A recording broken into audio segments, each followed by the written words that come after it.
Sandy asked earlier, while I look for this price, by the way, because the world what we live in, as Morecambe Wise said, it's a very different world these days.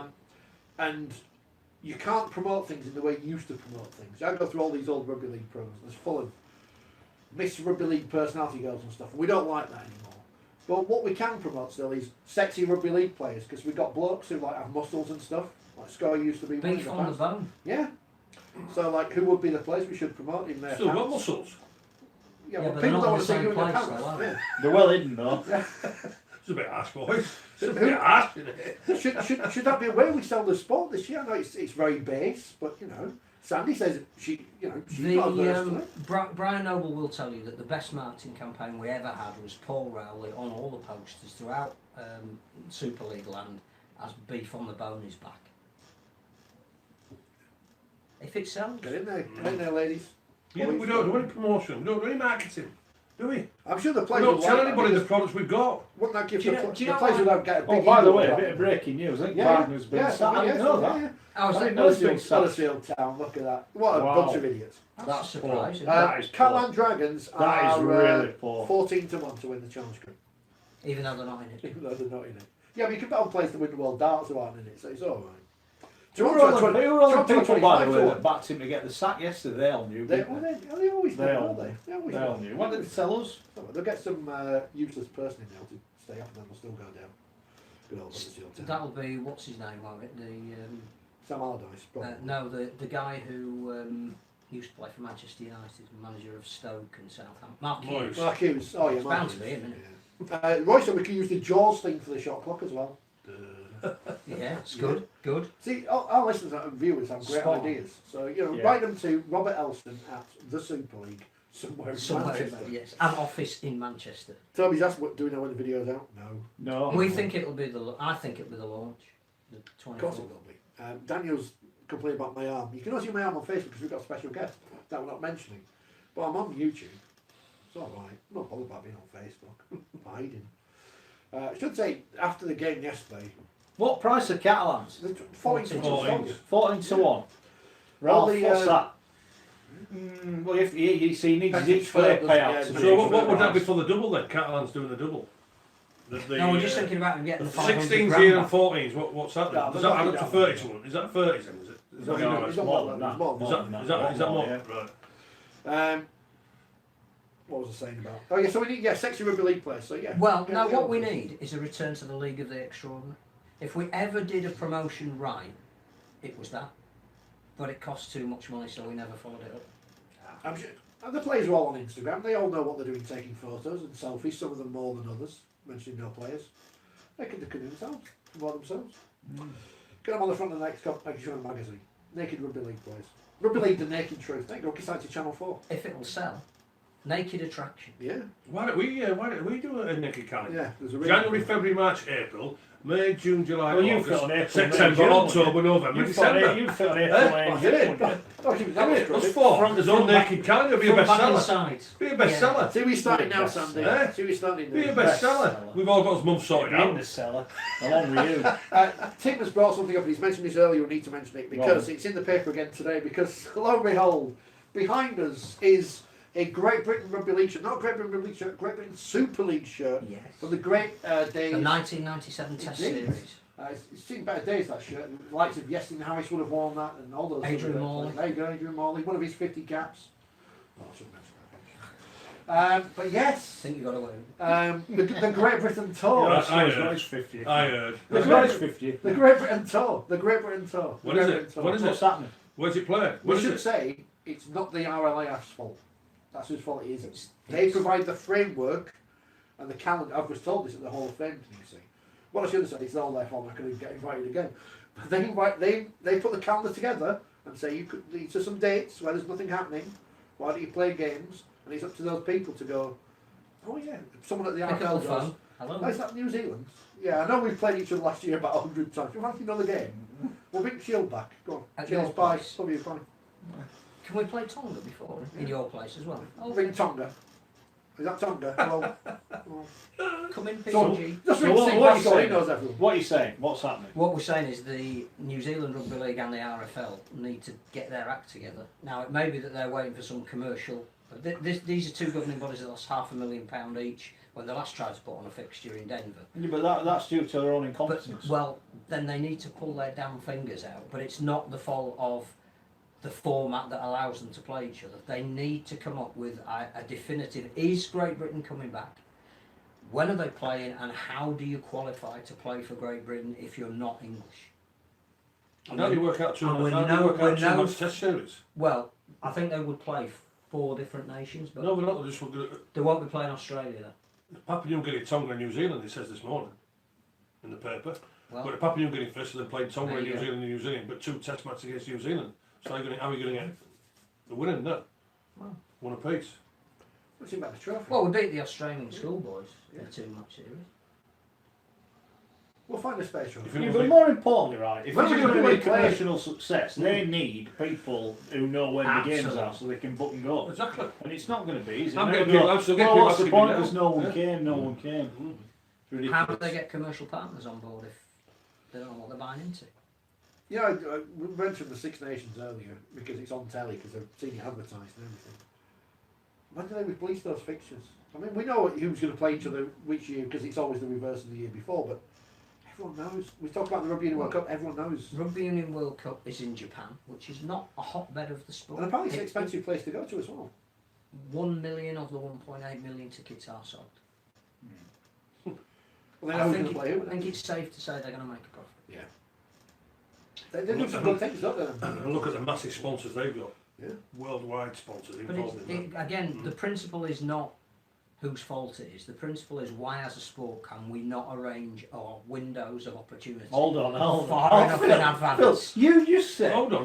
why can we not arrange No, it's a anything? rhetorical question. Why can we not arrange anything? Rhetorical We question. can arrange to Ralph, play Rugby. give us a clue. Phil, surely somebody's got to be blamed, Eh? haven't they? Why not? No, Both? it's not It was- another it one was a on Ralph's rhetorical toes. question. Give us a clue. No, I'm just saying, you were saying, why do these things not get done? Well, let's have a think. Why don't they get done? Why- Brian, what are you doing, son? 2 words first. 80 grand, what are you doing? What have you allocated monies to if it's not promoting England? Oh, no, they've allocated it to Brian and Ralph. They're alright, don't worry about that. There you go. There you go. Where's that petition? I know that England will have a new shirt for it as well, so that'll be good. Maybe.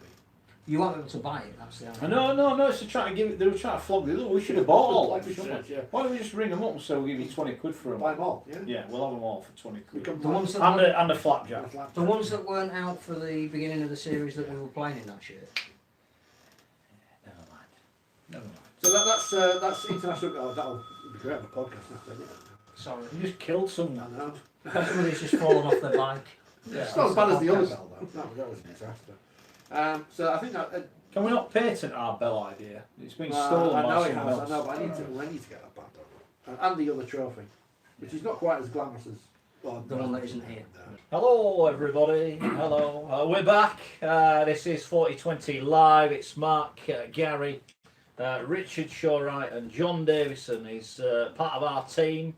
We're not going to mention our selections last week because we'll have some glory. So what we'll do instead, we've got a London shirt on the wall. We've got a London shirt here. I don't think we need to mention London's win anymore, do we, Rich? I don't think so. No? Did you tip them to win? No, it's not the Did you tip them, John? Unfortunately not, no. Okay. That down by Wakefield. If only one of us had. What's up? You got some flapjacks? Sorry, gentlemen, good evening. Who tipped London to win? And who gave the right reasons why they won? Have you ever heard the saying, a stop clock is right twice a day? Didn't you tell me to finish 9th last year? Yeah. Oh, man, stop living in the past, Dave. Sorry. Stop living in the past, son. Hey, we're here now. And Scoy got it right. I got 5 out of 6 this week. All of the Catalans let me down, but yeah, well done, Cass. But and certainly one spot on. I said Saints by 10 as well, so I'm on fire, fellas. I'm on fire. You've done well. You've done well, mate. I'm proud of you. Peter Fox passed away last week.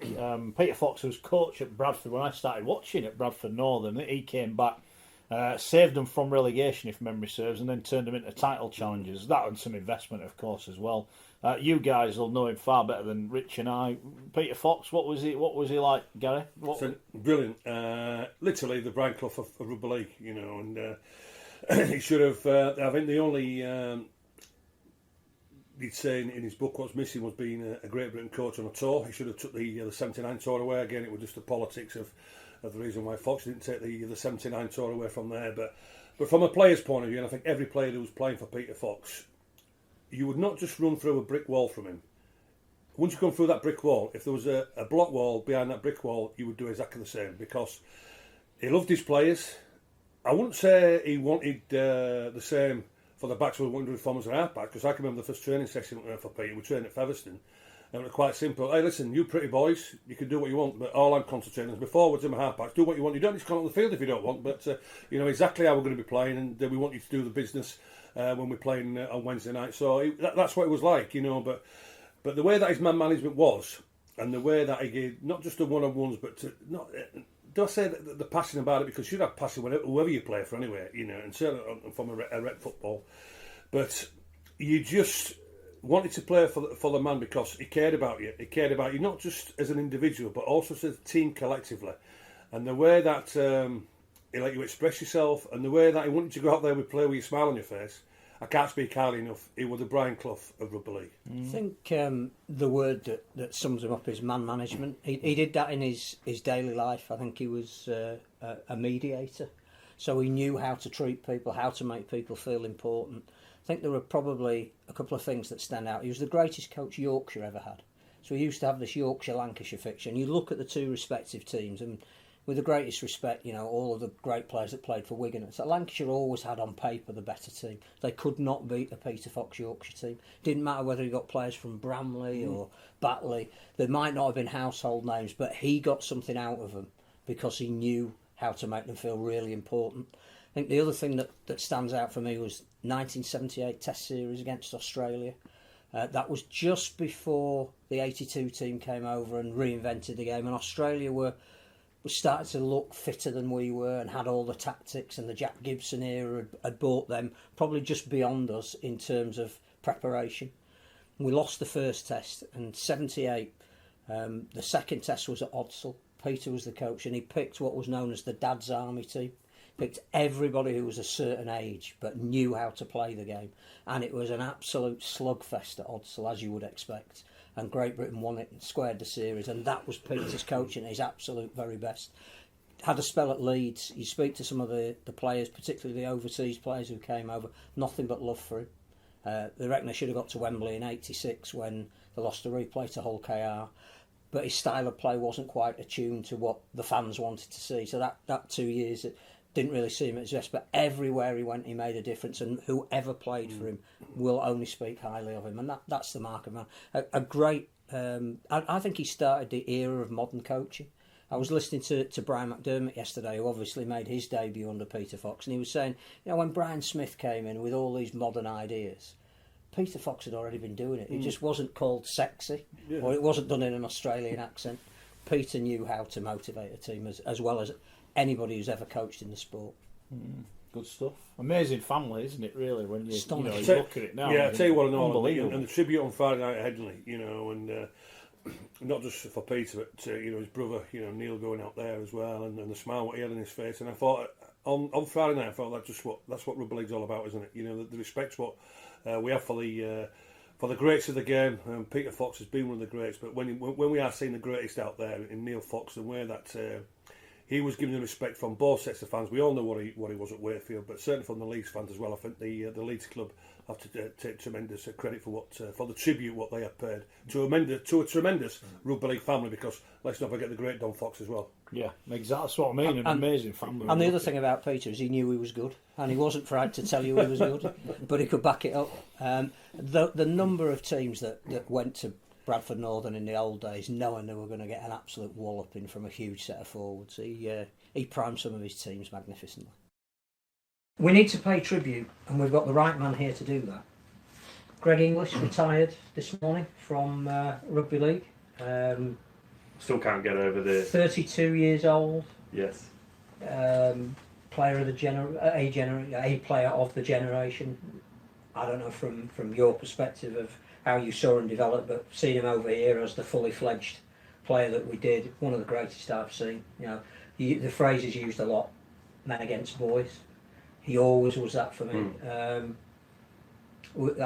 Australia will miss him, Queensland will miss him, South Sydney. England won't miss him. We won't. But another shining light has been diminished. As a New South Welshman, I won't miss him because he should have been playing for New South Wales because he was born and raised there. But that's another issue. No, I mean, I agree completely. I was actually thinking about this, listening to a podcast on my way in, another podcast, and thinking about Sco. I mean, he in a way, he's been another Meninga. Different in some ways, but the physical presence, the fend, you know, I mean, you played against Mal and but also to Mal's partner in crime, G Miles as well. Yeah. So Greg, he's been a freak of rugby league player, and you will put him in Meninga's.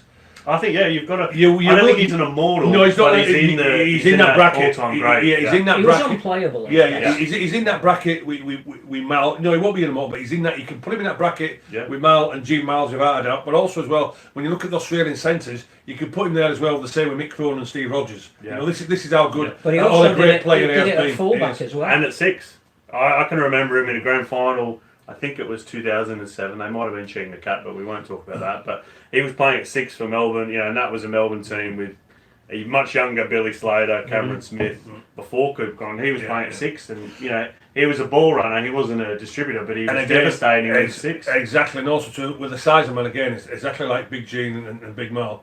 What pace did he have? He had no issues going 60, 70, 80 yards whatsoever. Simply a freak of a rugby league player. He will be sadly missed. Absolutely sadly missed. Probably 2014, apart from all the Origin tries and the Australian internationals, 2014, winning that grand final with Sam Burgess at South. I mean, 43 years.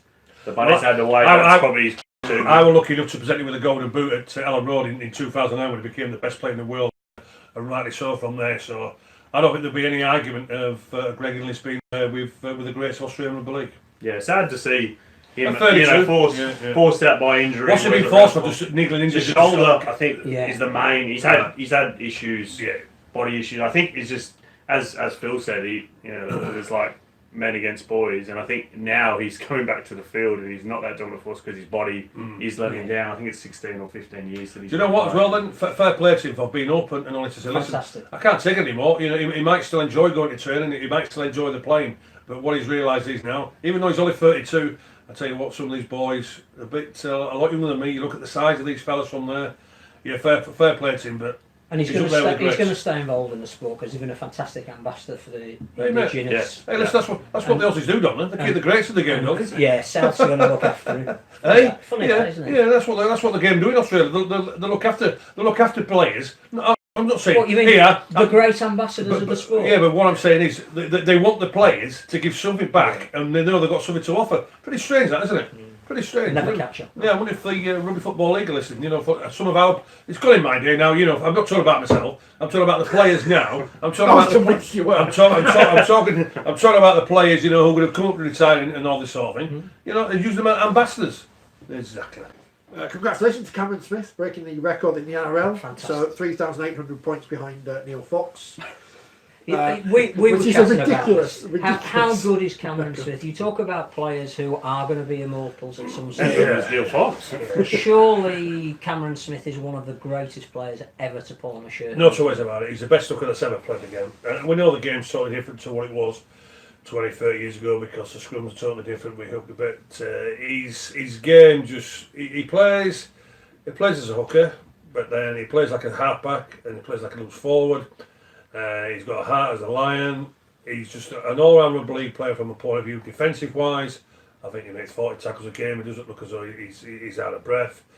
Every time he plays, he's got the nickname the accountant from Ray Warren, hasn't he? His creativity, his vision, his awareness, his tactical kicking, his goal kicking.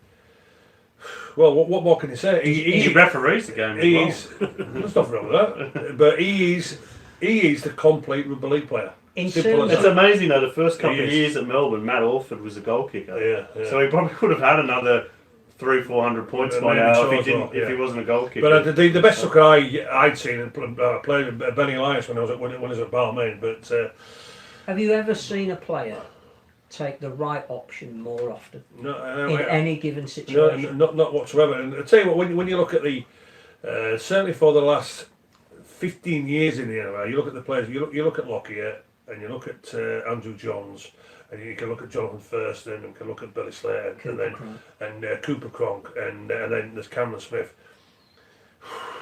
You know, you just can't say that Cameron Smith is above all them players because of the player what he is. He is the complete rugby league player. He doesn't shirk anything on that field, doesn't shirk any responsibilities, and when he wants to be nitty gritty, he's involved in that. When he wants to be pretty, he wants to be involved in that. And from a representative point of view, we know he did at Queensland, we know what he's done with Australia, and I say the best hooker for me that's ever played the game, and he's a competent rugby league player, and he will be an immortal one day. There's no two ways about it. One of the best players you've ever seen.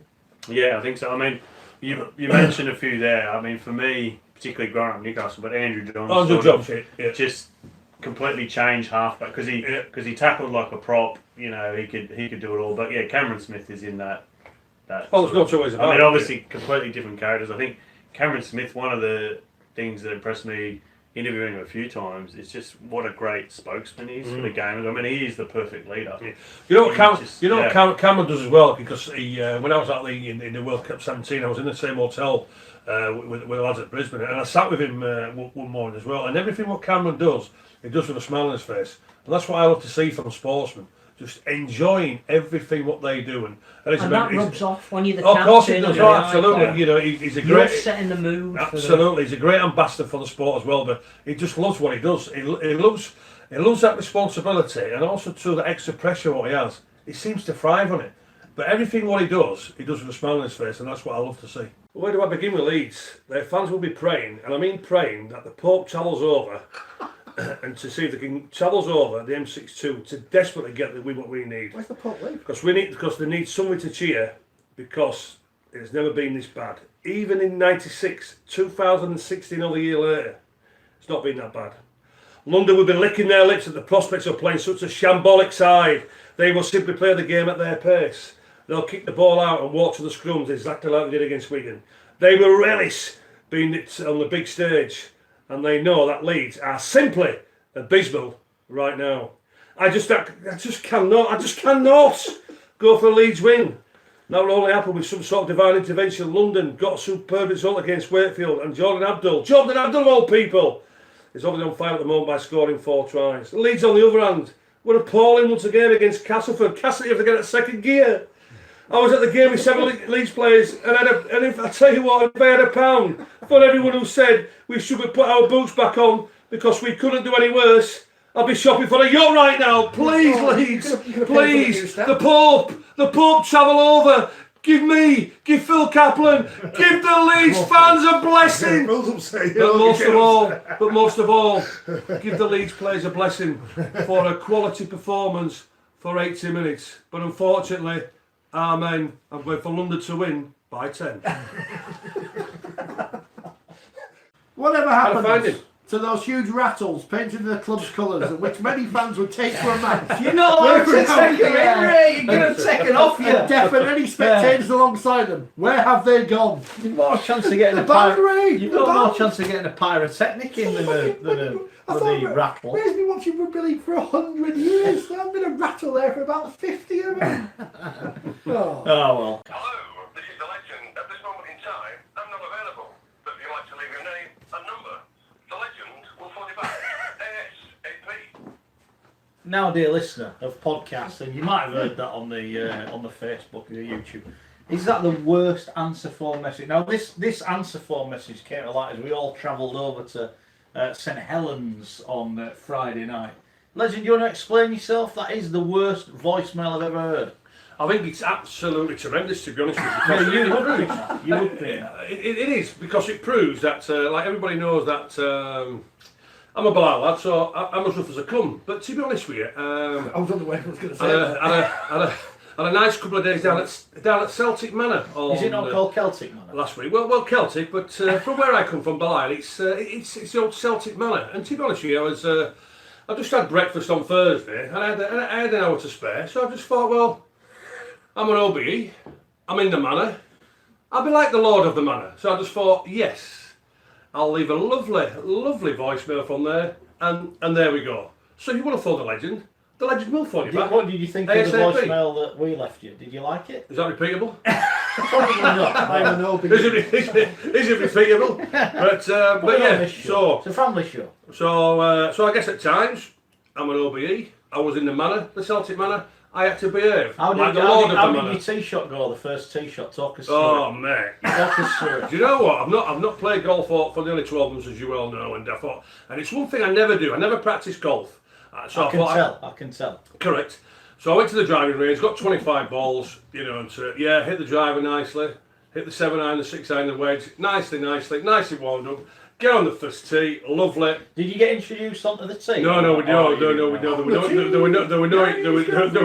were no introduction, but they put me as the captain, and I wouldn't have played if I wouldn't have been the captain. Anyway, to be honest with you. Did you Anyway, get sacked after your first shot? Montgomery. So I was there, lovely. Whoosker! Knobbed it 10 yards. Absolute pathetic. Absolute pathetic. And to be honest with you, to go from feeling like the Lord of the Manor, I felt as though I was like my grandson, 2 years of age. I was absolutely useless. But to be honest with you, it was a par 4. I had a 5 on the hole. I hit a 6-iron up. We're not bothered. We're not bothered. No one's interested. We don't want to hear about No the one's good stuff. interested. You bodged your first shot. That's all we Bring bother. back Oh, well, Ross- truly Ross boxed it. Lentigo. The big story that we've skirted around. Cool. Blake Austin's been picked to play. He's been picked in the squad, right? I'm going to let you have your moan because everyone's going to know what you're going to say. Right? You've heard it a million times. And then we're going to counter why it's the right thing. Well, let me just. There's no. Just before we start, did you watch the World Cup yesterday, cricket? Yeah, I did. Did you cheer England on? Of course I did. Why? Why did you cheer England on?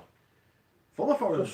Full of foreign players. Oh, are The guy who got all the New Zealand, runs is not South English. Africa. All right, okay, all right. And they've got an Irish captain. Anyway, well, that's So why did you cheer England on? Anyway, that's listen. As I said before, that's their philosophy. That's the ECB's philosophy. That's the RFU's philosophy. That's any Tom, Dick, and Harry's philosophy. But So that's the RFU that have won the listen, World Cup. I'm That's not- England that have I'm won the not World I'm Cup not at interested, cricket. Mark. I'm not interested. And England Rugby League I'm haven't not won it for how interested in many rugby years? union. I'm not interested in cricket. If they go well, So we're the world, Gary. If they go well, they go well. But listen, all right, then, well, all right, then Blake Austin, I'll put it out to you. I'll put it out to everybody.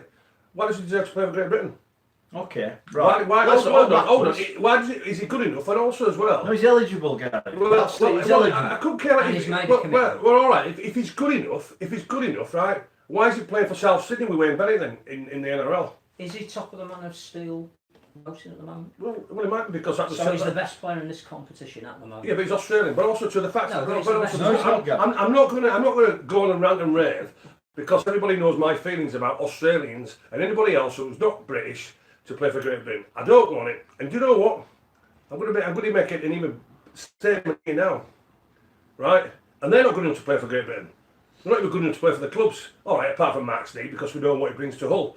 But I'd rather have Mark Sneed, Richie Myler, and Matty Smith playing at halfback than Blake Austin. That's how bad it is. Why? Simple as that. Why? Because they're English. The British. I don't want Qualified. Australians. He is. I don't want Australians in the dressing room. I don't. Simple as that. I don't want it. But there's a coach in the dressing room who's in Australia. Yeah. I've made my points about that as well. But if they're the best at what they do, Blake Austin is he's the best in this competition. People, Come on, Gary. Well- You got to answer the question. You Well, can't say, well, that's legends like your good self who give the points for the Man of Steel. correct. I've got him Right, at the top. right. So enough people have seen him So this just, year. so just because he's playing well in Super League and he's made himself eligible because the Australians don't want him, New South Wales don't want him, don't get picked for City Country. So he's good enough to play for Great Britain, is he? Well, hold on. Do you know what? The Aussies, the Aussies and the Kiwis have been laughing. Is he They'll the be best? absolutely Hold on. laughing. You're tripping yourself up No, because you're saying he's better than all the other people, but yet you don't want him in the team. Well, he's better than- Well, is it all right? Well, if you had to pick a halfback Paul, now out hold of on. Super League and say, right, I can have anyone I want, who are you going to pick? You're Number going to 6. pick him, No, yeah. You're no, going to pick no, Austin. I wouldn't have picked George Williams.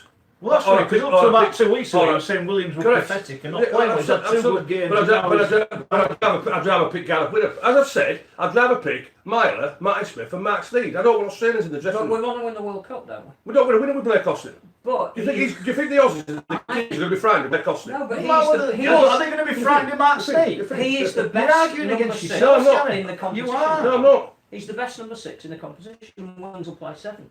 Oh, all right, okay. So, all right. And so he's going to get Warrington. He's going to win the. He's going to win the Challenge He Cup. might. He's going to win the He Grand might. Final for Warrington. At the moment, Hold I don't think so.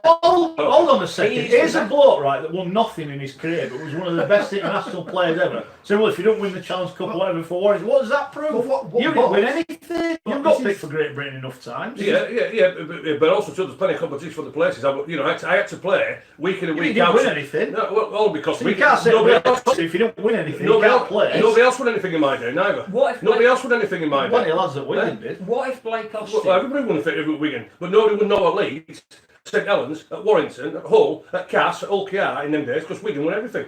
Simple as that. So what if Blake Austin has improved as a player by coming over here playing for Warrington? Because he's enjoying his time here, he's got the freedom and responsibility to play the way he wants to play. Perhaps he didn't feel that way at Canberra. He's the best player in Super League at the moment, as voted by an independent panel of judges who we all said know their rugby league probably better than most of us. Why shouldn't he be in the squad to be number 6? Because he's Australian, simple as that. I don't want Australians in the dressing room. He is eligible, he's made a commitment. I think the cricket thing is absolutely right. This country is a multicultural country, and that cricket team had somebody born in the West Indies, somebody eligible for New Zealand. We all know what they've got. An Irish captain. So why do you watch it and enjoy it then? Why do you watch it and enjoy they it? were representative of England. And if you had said I didn't watch it out of courtesy because they're not all English, I'd have more respect for your argument. I think you're arguing To be honest with you, we were only in the pub, so yeah, well, I was just keeping an eye. But and the one. Yeah, but listen, I don't want Great Britain, and I don't want England full of Aussies, New Zealanders, South Africans, or whatever. I want it all to be British lads. Simple as that. He's British. Oh, mate, they've all got British heritage. We all know the situation. We No, spoke about it many times. No. Anyway. You just showed yourself. I'm glad he's been picked. Yeah. I don't fully understand what the squad is that's been picked today, because it's Great Britain who are playing next, not England. Yeah. 3 of the players we've already said are long-term injury outs, although Stevie Ward apparently might be back before the end of the season. I thought Stevie, has he had a step back, Stevie? He's had Oh, is it? So my apologies. You see, I wasn't important enough to get one on Friday, was I, Phil? I just get one now. It was either you or Paul Cook, and in terms of ranking, Yeah. you could have had So what's happened to him? he's needed a knee clean out. Well, I don't have much Not luck, a was it? major operation, but some gristle needed removing or something. Technical term is. Okay. So I'm not really sure why we've the England performance.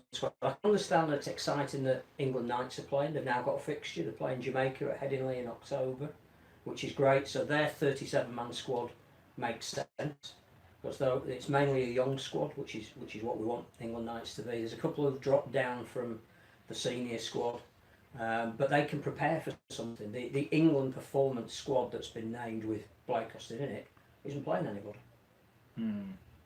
But presumably we'll get another announcement at some stage of who the Great Britain squad is. Unless this England performance squad, 9 of them are going to play in the Knights. Of course, we haven't. So also, that's going to work. But also as well, Phil, with the Knight and the players what they've got in there, and they're all Super League players.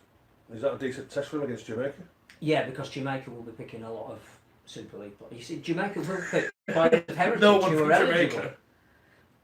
It won't be domestic players from the Jamaican league. It will be predominantly people like Ashton Golding and Michael Lawrence, who are of Jamaican heritage, and that will make it a very entertaining and closer game, and also will help Jamaica for the World Cup, who will be predominantly heritage players, I think Phil, which makes it more competitive. Phil on Facebook, I think, makes an interesting point, which is how we canvassed every available Aussie playing in the NRL with British heritage before we pick 17 British players. Is Blake Austin the best?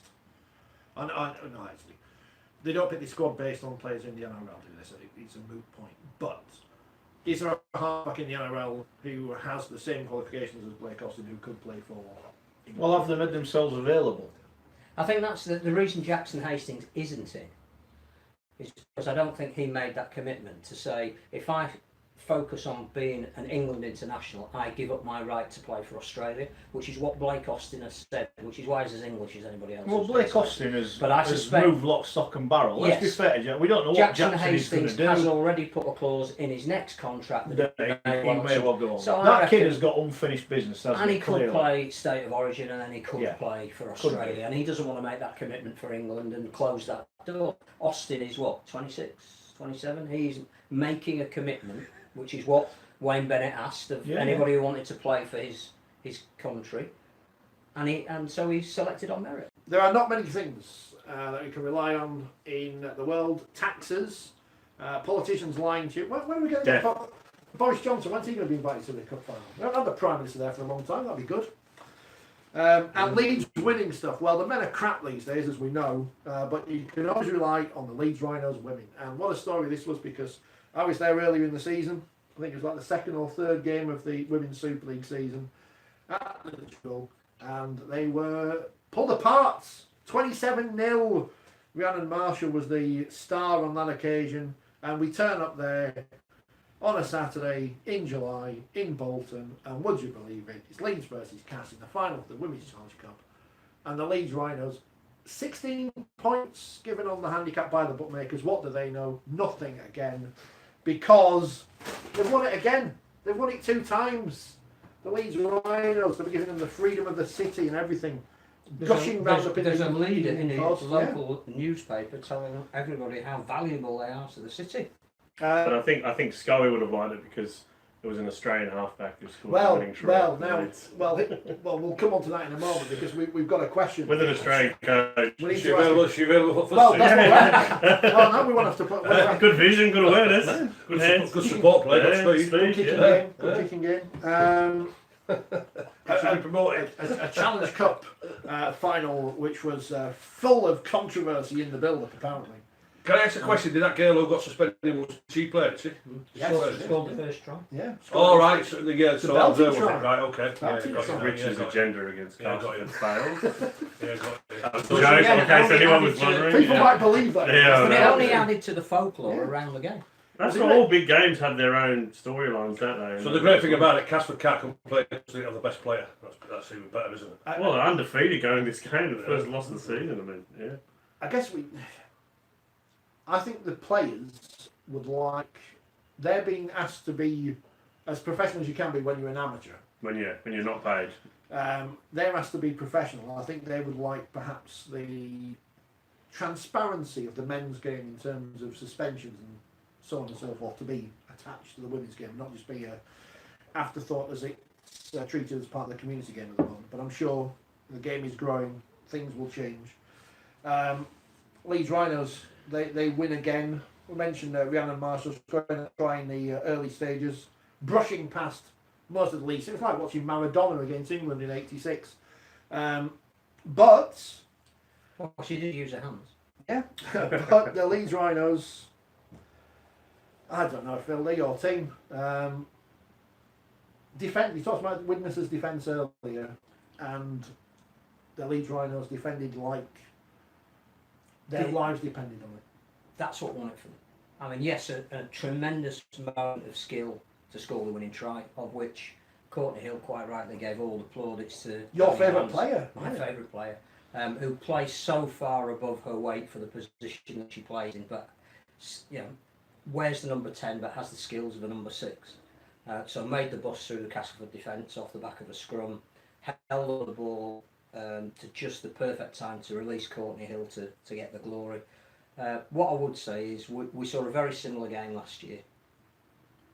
Incredible commitment from both teams, wonderful skill levels, some genuine personalities that you can build this sport around, who are everybody who was spoken to post-game on either side gave the most fantastic valedictory speeches about the women's. I thought Lindsay Anfield's speech afterwards was absolutely fantastic, because not only did she say the best team won and I have absolutely no complaints about how they won, but the one thing that she said was no matter who was playing and what shirts they wore, this was some occasion. And if we can elevate the profile of women's sport by games like this, we're happy to have been a part of it. I just think that the stage is there for this to be something really big for the sport.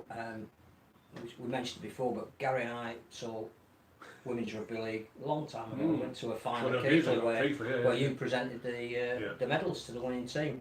The standard was great then. The women were, showed no self-preservation, and the skill level have always been there. But now called it Super League, and now we've got the clubs behind it, and now they've got access to the training facilities that the men have, and some of the conditioning and some of the nutrition. They're not professional in the sense that they don't get paid, but they are professional in the way they go about playing the sport. I think it's got a natural flow to it that we've lost a little bit in the men's game. The wrestle around the ruck isn't there. What we saw on Saturday with 4,000 people in the stadium when the game finished, all of them cheering, and it cast up a fantastic following with them. But all of the fans of Warrington and St Helens and Hull, were all getting there for the men's. They all bought into it, and they bought into it because it was first and foremost a great game. It's what we do with it now, and I think there are two things we need to do. One is, and I think it will happen, there needs to be commercial backing of it, and I think on the back of that commercial backing, because if you can't find sponsorship for women's sport at the moment, clearly you're missing out on something. It's a boom industry, isn't it? Yeah. But that money that's invested has to make the players part-time. And the very least they deserve is to be, going right back to 1895, compensated. They're not going to go from being not paid at all to being full-time, but what they need is some element of recompense for entertainment and enjoyment that they're giving us, and the sacrifice that they're making. I think the other thing as well is we brought back the reserve grade, and we've made that mandatory. Every Super League team now has to have a reserve team. I think every Super League team has to have a women's team as well. The only concern with that would be, is there the player pool to fill?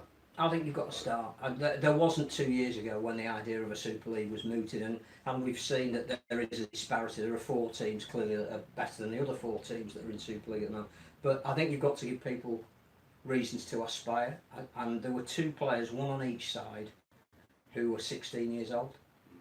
Now, one of whom scored a fantastic try, funnily enough, outleaping the other 16-year-old. But if you were a young woman, young girl at the moment, maybe just starting out playing at school at the age of it, if you think, I can play in a grand final or a Challenge Cup final on a stage where thousands of people are watching me, I can get that innate feeling of joy that a winning team gets.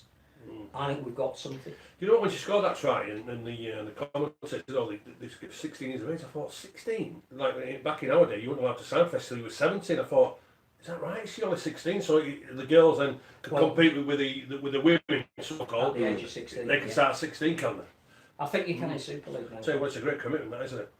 Yeah. But and I just saw the highlights on television from there. And if I'm honest with you, if I'd got the invite from the RFL, I would have loved to have been there for the semi-final. Even part of the Football League's Hall of Fame and not invited. But anyway, I guess that's another story. But when I saw on television, I was, as I was when I first went to the Keefe final with you 20 odd years ago there at Keefe. The quality, the commitment, the purpose, and the skill levels. All right, when we talk about the 2 different games with men and women, forget about that. The men's section is there, the women is there, and as you say, and one thing I hope is that as a women game builds, and it builds, I hope we don't get like the men by bringing in wrestling coaches and by bringing in this and by bringing in listen, just let them go out there, whoever's coaching them, just let the girls enjoy and express themselves, because at this moment in time, the product, what they are producing, is sensational. And when we talk about commercialism, and we look at all the other sports with the women, you look at the football, £10 million from Barclays or something. You look at the netball, which has been going now. You look at certainly the rugby union. Cricket. So the rugby union, they've all gone full time from there. And you look at the backside in cricket, there's rubbish. And you look at the cricket, and then you look, but also too from our point of view, when you look at the products and when you look at the entertainment value, you as a commercial person, why would you not want to be involved in rugby league? From the women's point of view, it's sensational. But again, we asked the question at the time from the RFL. Who have you got there? Or is this Super League or the RFL who's It's the RFL at the moment. Right. The guy who's promoting and marketing. I tell you what, you've not got a better time now to go out there and get a commercial partner. I think the other great thing is I think they will capitalise on that, and one of the reasons they will is because there's a World Cup coming up in 2021, and that is going to be on equal footing. The Women's World Cup final is at Old Trafford before the Men's World Cup final. So I think, if you buy in now in 2019, exactly, you've got a fantastic commercial opportunity to branding Old Trafford when but this the is what World we Cup should, comes but, around. but this is what we should And be I doing, think, Phil. well, I think on Eh? the basis of Saturday, a lot of eyes were open. And it brings a different audience. You look round, I mean, we were sat together watching it. The fans that were there specifically to watch the women's game were a different audience to what we get to watch the men's. Absolutely. Yeah, absolutely. So if you're going to move the sport forward, you're Yeah, going to yeah. break out of the bubble, whatever that means. You're going to do it through Women's Rugby League at the moment. And we wouldn't be on this programme telling you if it was good, if it was rubbish, because we don't do that, and it is a good product, and that's why we've been backing it for the last couple of years and been telling you how great it is, because it is good. Of course, there are games which are rubbish. There are in any sport. You know, watch Wakefield lose 100-0. That's not great, is it? But that happens. There is something here, and we need to capitalise on it, because everyone else has got this pie. We've been through all these women's sports, and again, all the interest and whatever. We would have not have had the coverage on the BBC in the build-up to the game, all the stories about Holly Dodd, you know, playing as a 16-year-old and this, that and the other, if it was just the two men's semi-finals, because I keep saying this all the time, those stories are played out. You know, we see the same people being dragged out every time to talk about Halifax or Sheffield or whatever, and no disrespect to them, but I've seen those stories and I've heard them. These are new stories we can sell to a new audience. And I think the way that people like Georgia Roach, Courtney Hill, Danica Prim speak about the sport is refreshing in itself. They are fantastic ambassadors, not just for their teams, for the sport of rugby league. Definitely. And, you know, Danica's story, and you know, again, we got links to her because she's a columnist in the magazine.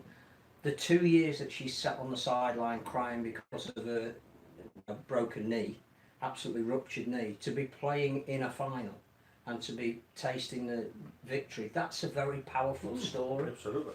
And the other thing that I think is worthy of mention, and I know it won't suit everybody, and actually I don't really care, is that I thought the referee was superb. There were 3 penalties in the women's game, 2 of them went to Castleford. That meant that there was a natural flow to the game over 80 minutes. I'm not saying he didn't make a mistake. He clearly did. Every referee makes a mistake. Every player makes a mistake. The reason Castleford lost that game was because they didn't quite have enough to win that game. On 2 or 3 occasions they created an overlap, and for whatever reason, either the defence rushing up or a decision to turn back inside, they didn't create quite enough chances to win it. And if you don't believe me, listen to the words of the Castleford coach. But I thought the referee and the way he handled that game, he allowed it to breathe, made it a fantastic spectacle. So what I was thinking is they meet again at Emerald Headingley Stadium, looking to break the record of 1400 and whatever it was. In a standalone game. Yes. So I think it's a 1:30. I think it is. She's perfect. 'Cause I'm working in the evening, so I can go and be neutral. Because obviously I don't have a dog in the fight between Leeds and Castleford. And we're getting genuine rivalries Yeah, as well, which is the other thing. You know, Leeds and Castle always has been a rivalry, but to have it at women's level as well, to have Wigan and Saints, you know, that's why I think every Super League team needs a women's team, and perhaps as a curtain raiser to every Super League game, wherever. I know it's not easier necessarily on a Thursday night if the women are working and they're there in an amateur capacity, but wherever you can, have double headers. Tell you what as well, when you saw Adam Cuthbertson, the Rhinos coach after the game, he was absolutely deadly. You can see the enjoyment he's got by coaching these coaching these ladies, can't you? You can see the enjoyment from there, and I think as well because the way Cuppo plays, he likes to play with that freedom and how to express himself and play what he's seen in front here, and certainly he allows that in his team as well. For what I've seen, the way they've been playing. So, but how great was it as well to have Darryl Powell and Michael Shenton wishing the Castleford? Yeah, absolutely. Of course it is. Yeah, so it should. Absolutely. Of course it should. But it's brilliant. Absolutely. We had loads of views of the stuff we did in the build-up. I think about 10,000 people watched me ask some really stupid questions of Danica after the game. But it's proof there is an audience there. And, jump on the bandwagon now. Get on it now, because you don't want to miss out on it. Chris has mentioned that Scotia should refer the Leeds goes to his favourite tattooist because we're all getting tattoos done. Willie Holbeck. Yeah, Willie Holbeck. Yeah. I don't know what often. I don't think I want to know, to be honest. But It's a tattooist in Holbeck. No, I know, but no, what they're having tattooed. Oh. Oh, sorry. Don't want to go into that. But anyway, I Courtney think the Hill, lady does protest Yeah. too much. Courtney Hill, England. That's what we're saying. Because we don't have any Heritage. Australians these days. I'll tell you what, there's another great story with Courtney Hill, was that clearly her previous history is playing as a fast bowler in the cricket, played for Brisbane Heat. So some of the post-match tweets have been from people like Test Match Special. 395,000 people follow that Twitter account. No one's told Haggers his mate likes rugby league. He won't be happy. How long's she been over here? It's 2 years. 2 years. She's emigrated over here, so Oh, shit. she's not been brought in as an overseas player, but she'd never played rugby. Does she live in Leeds? Where does she live in Leeds? Yeah. Well, no, she played rugby league as a kid Yeah, in and country Queensland, but at 13 she had to give it up because there was no girls couldn't play with the boys. After So. 13, yeah. Yeah. So she was became a very good fast bowler. Yeah. Who said about the sculling? Oh yeah, Toby. Yeah. Yeah. Was, If Saints lose on Saturday, you've got to wear a shirt with Doug Lawton's face on it for the show. No chance. Actually, without acting. not a chance. That or face Joffrey Archer. I'd rather face off for Archer. Would you wear a helmet or one of them big floppy hats like the West Indian lads used to wear? I'll That'd be curl up. I Richards. was up the back and curl up, picking it. Still early. And a box. Well, if you actually got tight enough down behind your pads, you'd be alright, wouldn't you? Nothing whatsoever with Doug Lawton. Anyway, we've got a guest in. Brave move, I think, getting Johnny Davison on, because obviously the cricket's been on.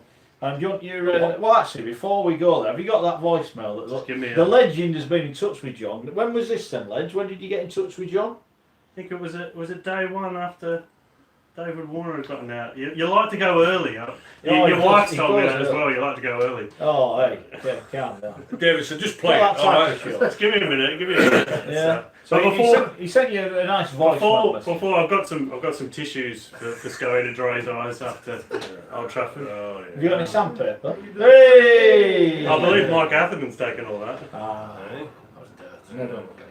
well, enjoy your moment. Yeah, Enjoy yeah. your Oh, moment. yeah. I always do. Yeah, so this is a message that the legend sent you then. Got the words wrong.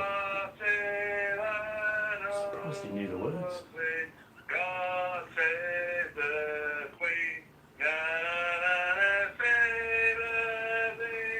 You're just making that up, like, you're not even singing the right words. How about that couple? And you might have had a couple. It was So you about might 11 have o'clock on used Thursday morning. Yeah, about a couple. it. Did you return serve? How about a couple? The best bit's coming up. We've got your rattle, you old I think the best bit is the best bit is the bye for now. Just nice and chipper at the end. Ledge, you fitting well again? You're all right? Well, I'm better than what I was last week, but also as well, I've got a confession because I've not been well. And do you know what, lads? The missus has been away for 8 days. The missus has been away for 8 days, and I've been poorly. I've not been able to go out. Nobody's been able to bring you soup. I've not been able to go out, have a few pints, eat what I wanted because I couldn't taste the bloody well thing. I've had a miserable week, fellas. The missus has been away for a week, and I've been miserable. But now I'm back. I'm getting back to form from there. But what do you reckon to that? Can I just, What do you reckon can I to just- that? I know it's terrible. Isn't it? I want to tell you something. Anyway, I was in Lee last week. I was in Lee and I went to the Like you were in Morrisons. Toronto yesterday. Yeah. Yeah, exactly. No, but I was in Lee. Done well to fly I was back. in the well, it's business class. I was in the Morrisons at the side of the ground. Woman comes for some petrol, gets out, she's got a dressing gown and slippers on. Seriously, putting petrol in a car. grey- What the hell's going on here? Grey dressing gown, Dressing gown, grey full one, jammers, a grey one, and slippers a on. grey one. I'm like, there'll be petrol all over the floor and you've got your slippers No, on. listen, mate. There's an art to it. There's an art to it. I'll show you one day. It's all right. We can Oh, probably. God. I'll show you one jeez. day. But first of all, as well, speaking to Phil after last week's show, I just want to say thanks to all the listeners, the viewers, about the concern about myself last week, and I'm getting back there. I'm going to get back into 100%. But I must say, fellas, again, repeat myself. I've had a miserable week. I've not been out. I've not had a pint. because I've been Console poorly. yourself with a cookie. I think a lot of the listeners were rather hoping you wouldn't pull through. I mean, that's just how I read the comments. I might have made them wrong. Well, listen, his little mate here now, he's full of it. He's Well, full of it, so I'm going to get it back. I'm going to get it back. First big transfer at the close. He's now got his cold. Free Yeah. transfer. We got a 1-star review on iTunes thanks to you, Scully. A 1 star? Yeah. Can we So dock fine, his so pay? fine. Can we dock his pay? What does Mind you, that, what does that mean? One star Well, action. It's like, you give yourself what you consistent 8 out of 10. That's what Yeah. he always tells me. Yeah, absolutely. Yeah. So the listeners Yeah. and the viewers can mark it out of 5 on Apple Yeah. podcast. Just mark it out of 5. Mike, We'll just mark it 5. It's Most do. On the to Brian be fair. McDermott scale of 2 to 9, Yeah. Richard's got a scale of 4 to 5. If you can go somewhere in that region, it does help. you know, like when you get an Uber and you see your driver. Uber, you don't know what a bloody Uber is. Oh, our rating is 4.7 stars out of 155. It was higher, but here is normal human via Apple Podcasts. 1 star. Snotty snorting idiot is the headline. If you're ill, take a day off. It's horrific to listen to an intimate podcast. Is it? Oh, you try and do the best for the team and you get slagged off for it. Take Oh, one yeah, for the boy. team and you Take get one for the hammered. team and you get hammered. And you might as well not turn. With a backdrop of snot and phlegm. You are unprofessional at the best of times, but this is a new level. Who said that? Normal human. Who said that? I don't know. They hide behind it. They don't put the name on. Oh, They do they hide not? behind the name. Yeah, well, let me know who you are. Let me know who you are, eh? We can't threaten the listeners. Snot It's and bad, phlegm it's is bad a- enough Richard telling him to go listen to something else without you starting to threaten people. I tried that this week and I wouldn't bother. Yeah. Just got Snot and phlegm silence. is our new halfback partnership. Silence is better. Apparently, Ah. Chris says I look like Craig Hubie. You can do your own lines at home on that one. Fits well, that. It does fit well. This is worrying, isn't it? Rich, will you be allowed back in the Wayfield ground? Now you put a cast and shit up. Brad Davis was allowed back in. Alright. Richard Shorrock and Brad Davis. You can see the We scenario. do have people questioning your voice, Mark Wilson. Oh, get sod off. Why? What posh? Lee Webb. He sounds like my mum putting on her posh phone voice. By the way, legend, do I owe you some money or something? I thought I'd settled up with you last week. Right. You said something nice about me yesterday on social media. I nearly cried. Hey, But we're not going into that. No. Hey, well, listen. Let me I tell just you. wanted to say thank No, you. For no, saying hey, something listen, not a problem whatsoever. But one thing for sure, and I say the message what my mate sent me, you know, say totally genuine, and also as well, mate. Let me just say this, right? Let me just say this. No. I'm not here to promote anybody. But I just want to say one thing. If I didn't mean it, I wouldn't say it. There we go. Thank you. There we go. There you go. So there you But go. I have had a lot of people calling me Hyacinth Bouquet, etc. I'm going to sell some t-shirts. Bouquet Bouquet Wilson. We talk a lot on a weekly basis here about celebrity endorsement. You obviously are absolutely passionate about the product and how good it is. Is there anybody back in Jamaica that you can convince to back the World Cup bid? I know that people have trained close to Usain Bolt and he is aware of the fact that there is rugby league, but is there anyone you could bring on board to be sort of ambassadors for your World Cup journey? Or Well, I mean, for me personally, I don't know any personally, but over the years, you know, other persons within our family have made connections, you know, and stuff, and they know about it. But my approach, Phil, is different, as I said. Like, for me, if you send a tweet out, you know, and you know, and so on. Yeah, thousands might see it, but is that getting me somebody taking up a rugby league ball? So, you know, I hopefully I don't sound anyway, but for me, that's not the crucial thing for me. For me, it's that one other kid who is playing rugby league. It's that one other school that's playing, and you don't do that through, you know, endorsements. You do that through going in face to face and convincing someone to start playing the sport. And showing them the benefits of it versus the risk, and you know, that's my my focus. There are cultural issues as well, Phil, like with Jamaicans and rugby. You know, Jamaica has, you know, it's a very homophobic culture, and you know, rugby is a close contact sport, and so people's idea or impression of what the sport is not what the actual sport is. You know, they just think it's men jumping on men, and that negativity is something that you can only overcome it by engaging people one-on-one. Like, I tell you a personal story.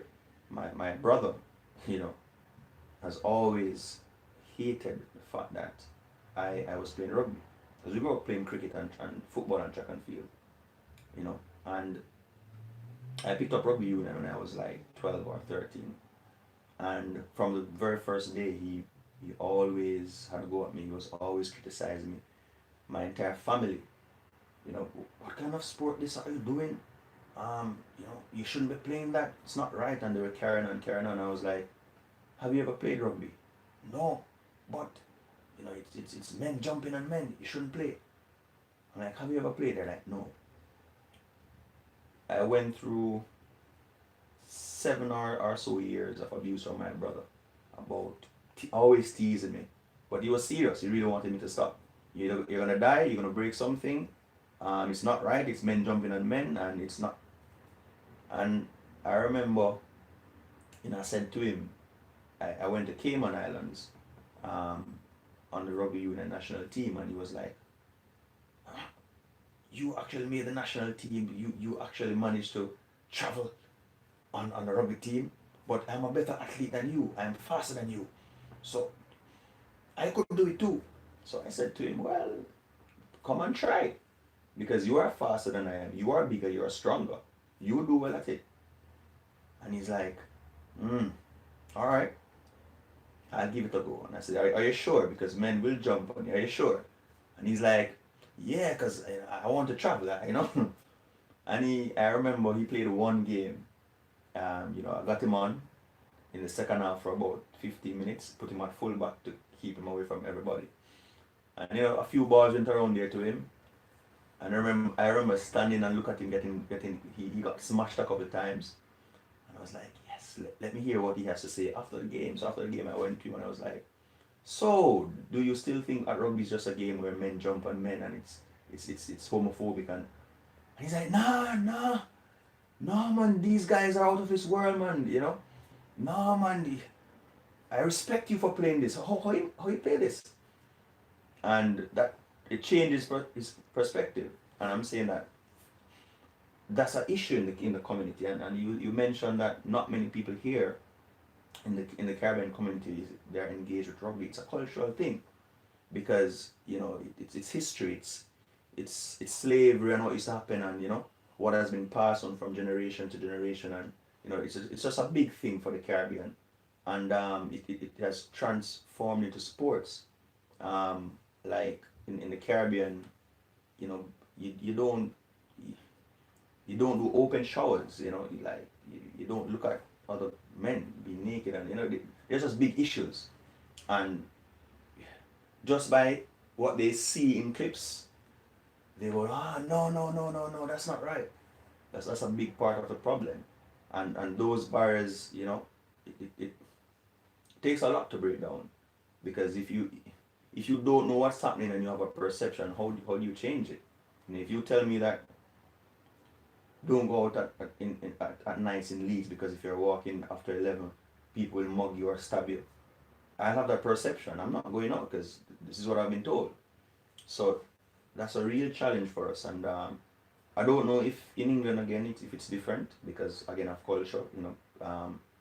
Certainly people from the West Indies have been here for a while and they're children, so they're more English than anything else.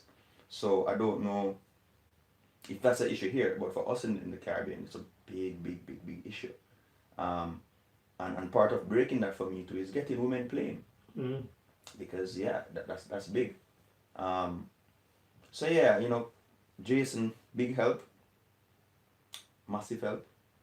You know, really, I'm really happy to have him on board with Alex. It has lifted what we've been doing, and I think I don't know what the answer is in terms of 7,000 people came out.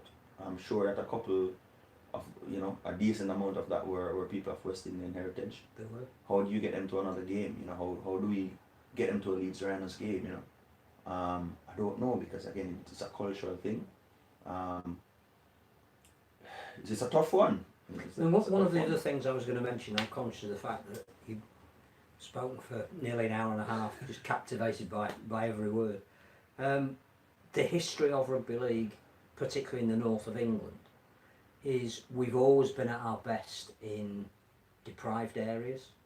that where we are strongest and where family actually means something, community means something, is that we've been the sport that has been able to get into communities that are neglected in many ways and that other sports don't take the time and trouble to. There are areas like that in and around Kingston. Could rugby league, cultural differences aside, be the sport that starts to break down the barriers and gives those that feel the most disenfranchised with life an outlet? Because, as you say, once you try it, that physical element is actually what people enjoy the most. And it's almost as if the Jamaican nation and the deprived and difficult areas where the gangs operate the most could benefit the most from a sport like rugby league? Or is that naive to think that way? No, it's not. It is actually something that we consciously approach. You know, we approach that process to engage these difficult communities. I told you that the very first game of rugby league. No, well, I was telling Alex, sorry, today that the first game of rugby league in Kingston was played in Olympic Gardens. They had a team, and Olympic Gardens is one of the baddest areas in Kingston. Like, first game of rugby league, no joke. Field is in the middle. One side of the community on the left. Boys were hundreds. There literally over 500 people there, lined off with people. The boys, some of them were armed. The other end, because they were at, you know, war, quote unquote, with each other. They had their guns on them as well, and the Olympic team was playing in the middle against Vauxhall. That's the first game, and many of the boys who played in that first game, you know, were gangsters. We knew this. You know, we had one of them. He died, you know, in bad circumstances, because he got in the game for about 3 or 4 years, and, you know, kept him off the street a lot. But as the team began to disintegrate, you know, he went back out in the streets, and then he died. So there's a lot of that goes on. Personally, I know quite a few players who are, you know, were involved in gangs, or their families, and, you know, rugby league has been their savior. You know, sports in general, I mean, that is what it does.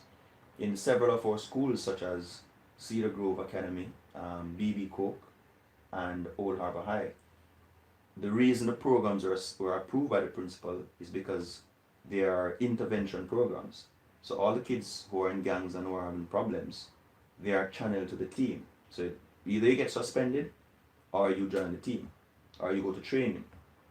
And even at my school, I remember years ago, Calabar High School, that's how many of the boys went on the team. Detention, with your troublemaker, detention, suspension, or go play rugby to get the aggression out. So yeah, definitely. Right now, you know, we just welcome back the 7th team to the NCC, West Kingston. You know, West Kingston Hyenas. And, you know, a lot of those boys are from Denham Town and Tivoli Gardens. And though arguably, those are the most violent communities in Kingston right now. And, you know, it's just something else engaging them. Because first, it is a time issue. That, you know, they're always late. Because kids have to go, they have to take a circuitous route, a safe route, literally, to leave their homes, some of them. So they're always late. They come, and some might be from different areas. So you'll have teammates who they are at odds, their lanes or streets are at odds, and they're on the same team. Sometimes they got each other on the field, it's, you know. So it's been interesting because, you know, we had them a few years ago, and they folded midway the season because of disciplinary issues. We actually went down into their community to play for the first time, and you know, that was a real eye opener for, you know, members of the, it was doing the park at the time, and they stopped, you know, midway they stopped. This time around they went through the entire season and they played. They entered the knockout and they were supposed to play in the third place. They didn't show up for the third place though. But as I said to persons back home, this is what we want, because when these kids are at rugby league on a Saturday, at least for 3-4 hours, we know they're in a safe environment. Some of them are asking about the national team and stuff like that, so they're energized. So it's definitely a sport that it's for everybody, because you have some guys who are uptown, as we would call it, quote unquote, educated people, but as in we would say in Jamaica, it's a ghetto youth sport as well. Many of the players are from deprived communities. Many have been in gangs. Some may still be in gangs.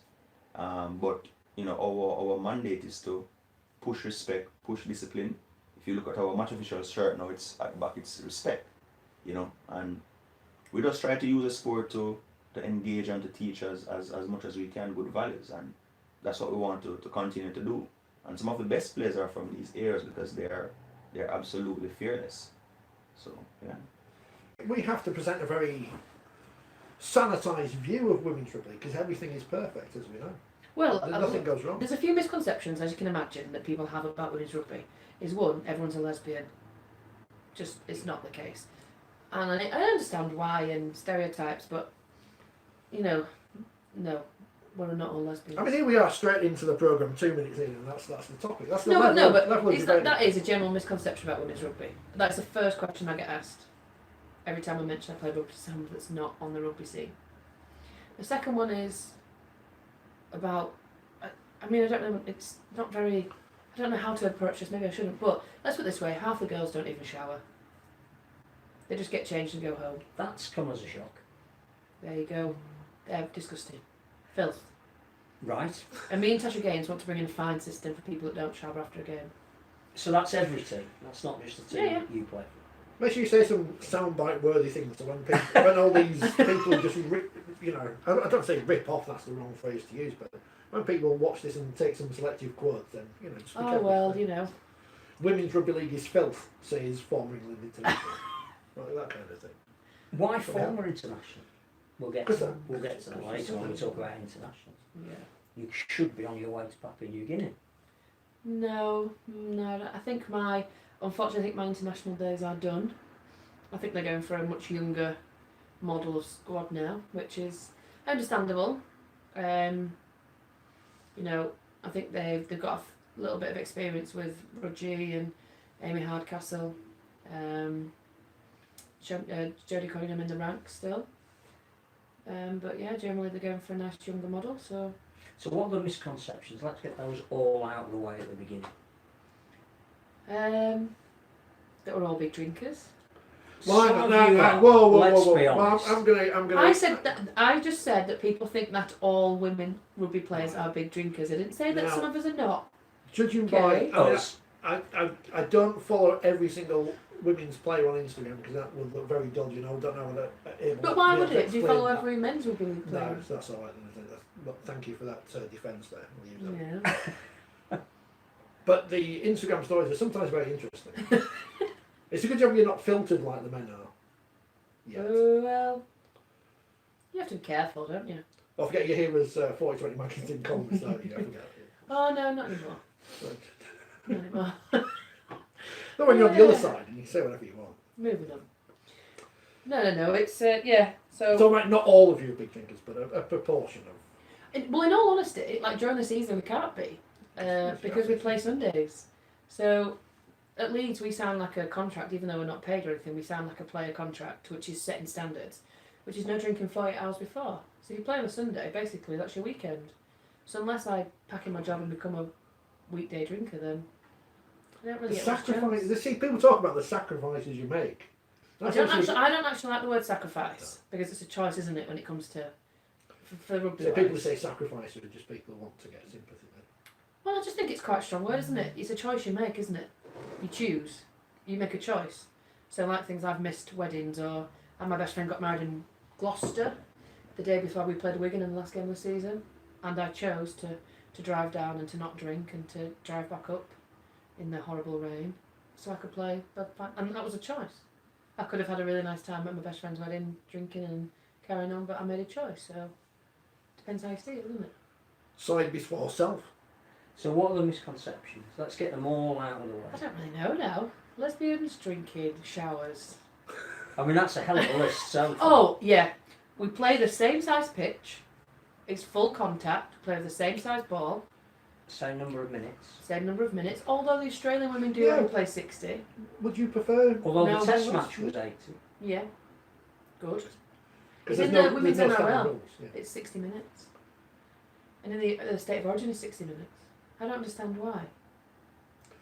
Because one of the reasons we were told for bringing the fewer number of interchange in the men's game was to increase fatigue levels. So surely playing over 80 minutes. Well, I think as a team, for Leeds Rhinos, we've always won our games mostly in the last 20 minutes because we're fitter. So had they only been 60, I don't know if we'd have got the results we've got this season. But no. Some clubs Good job now, there isn't a World Club Challenge then. Played over 60 minutes. Well, I mean, that's Why- now why- Brisbane are very good. So actually that would have played in our favour. I remember when we were talking about World Club Challenge earlier in the season, that talk seems to have gone a bit quieter. I know, I wish somebody'd kick up a stir about that we should be equal. And I don't mind going to Brisbane. You'd make that sacrifice. No, I'd make that Good choice. It says female star retires, which you wouldn't have seen on the front of the paper 2 or 3 years ago. Just look at this fell on my head earlier. Poetic did. license. It's got some, this is an old issue of 4020 magazine, August 2017, so I don't know which number it is. A fish and chip challenge. Remember that? Didn't win Oh, I that. wasn't around for that. I would have done well. Well, You wouldn't have won that. we might have to redo it.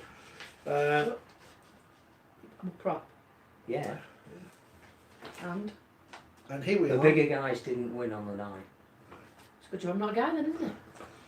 Women are better at everything, we know this. Women's sport is on the rise. Can League capitalise on the surging profile? Phil Kaplan chats to Lois Forsyth. Oh, there's a picture of Who was Bradford playing Bulls. for Bradford.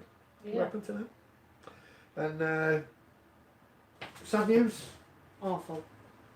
Absolutely awful. You know, like if any of the interviews this week, Lois's hand has been forced. It's not a retirement. You know, when you get the wonderful comments that people say enjoy retirement, and then they mean well. It's not something that she's chosen to do, nor really wants to do. She had a really tough decision to make, and I know she's been dwelling on it ever since she had her ACL taken back out again. That, you know, this whole she can have it redone, but it's not so sure it's going to work. And I think Lois prides herself so much on her ability and her skill, and she's by far the best player in England, and always will be. I think to find a hooker of her calibre, her knowledge, her vision, you know, will be a real tough act to follow. But she said she never wanted to come back and not be, you know, her biggest fear was not being as good as she used to be. So yeah, a massive loss to the game on the field. She was your number 9. Yeah, and always will be. Always will be. Do you know, I played a bit of Stanley, then I moved to Bradford where Lois was. Played my first international game with Lois at 9. Played for Bradford when she was at 9. Played the World Cup, she was at 9. Won the treble with Bradford, the double with Leeds last year. She was at 9. You know, and then although she hasn't played this season, she's still been 9 and she's still had that influence. You know, she's coaching Tasha and Kira, and you'll see her on the sidelines, and she'll spot what's next, and she'll say to, you know, she'll say it out loud what option she'd take, and it's just phenomenal. You know, that to have that ability. I wish I had half of it. I think, you know, just to see the vision. But yeah, an awful sad day for Lois, and I know that she'll be around the game for a lot of years, and she will influence so many hundreds of thousands of women and girls and boys.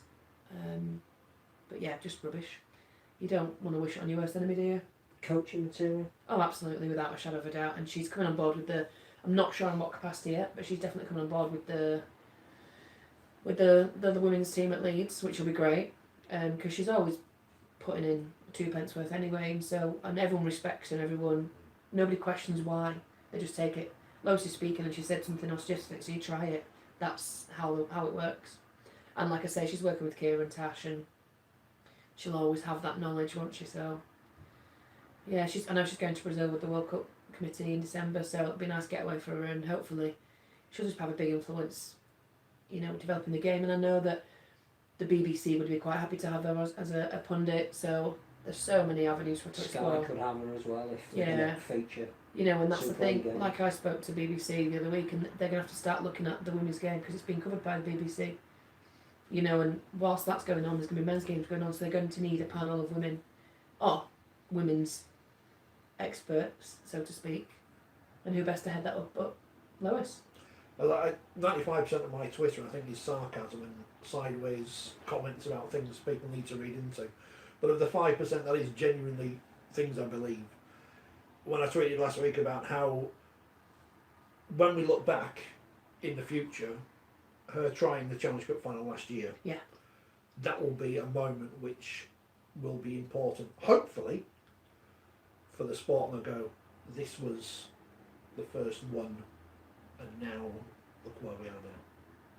So it's very sad that she's had to retire, but at least she's got months that people will remember her for. Yeah, and it's not just those moments. I think she did exactly the same in the grand final for Bradford and Featherstone. The scoreline was not as tight, but I think it was a 40-50 metre break that she made, and the final try of the game.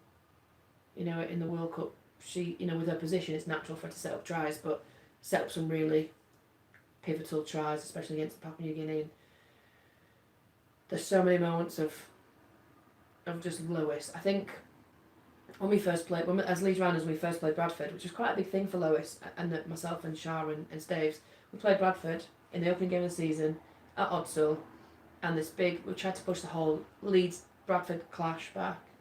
You know, the pressure that she must have been under then, as captain, as 9, as one of the most influential players, playing against her all side, who she created much of the success for. And that went out there, as cool as a cucumber, you know, led us to... She was the reason we won the league last year, without a doubt. Well, of course, one of the big issues in rugby league, as we know, one thing that holds us back from international recognition is the fact that players have adverts on their backsides. Did that ever bother you, Richie, about having a load of adverts on you when you were playing? No, Well, not commercial, just, obviously. no, yeah, and that's the. I get it both ways. Certainly not when you're playing. It's, you know, just colours, and last thing you're worried about is some of the sponsors.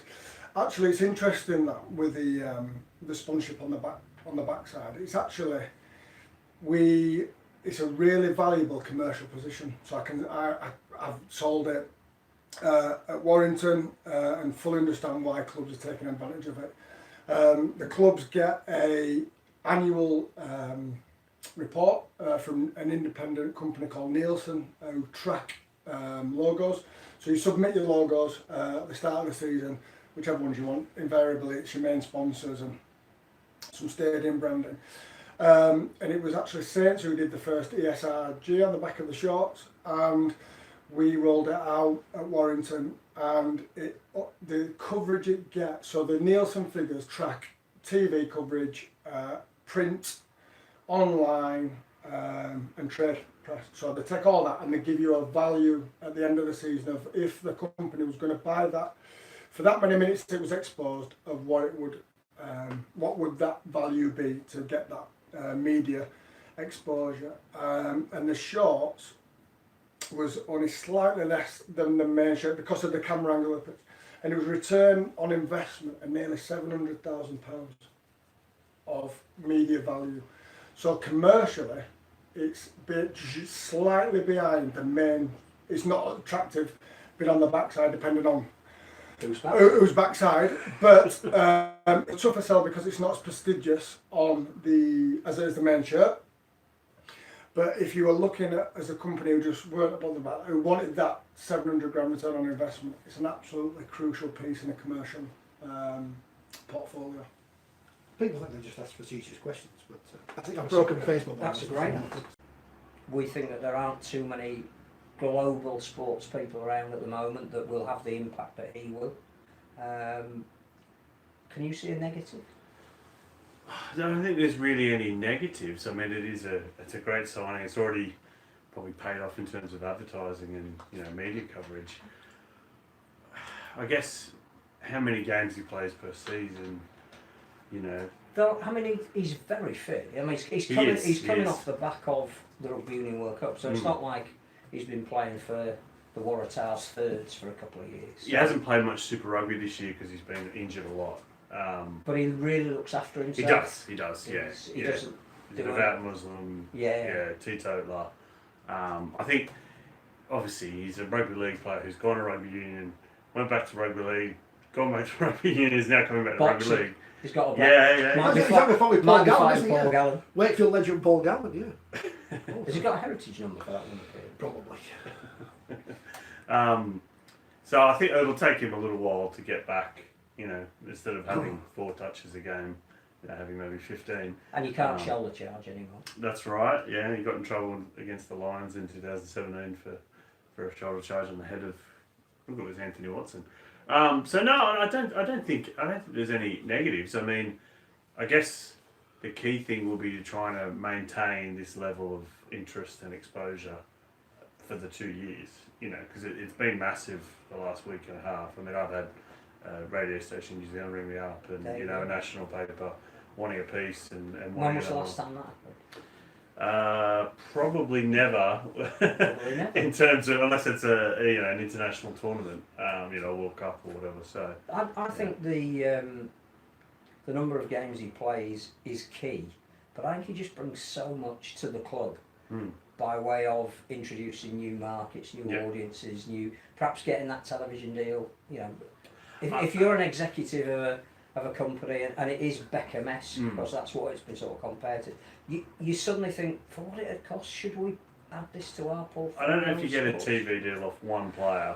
I think that might be a bit. Well, I think it's the fact that they're in wishful Super League yeah. and now they've got a player that people recognise. It definitely and there puts will them be on at the. least a couple of others. Yeah, it definitely puts them on the map, much more than, you know. And I'm trying to think of another signing that probably could, even across rugby union. I mean, if it was England, maybe Owen Farrell, but yeah, I think because Sonny Bill's I kind of think got that. the important thing they're looking at Valentine Holmes and Christian Wade, who have touched the NFL. Valentine Holmes wouldn't have anywhere near the sort of.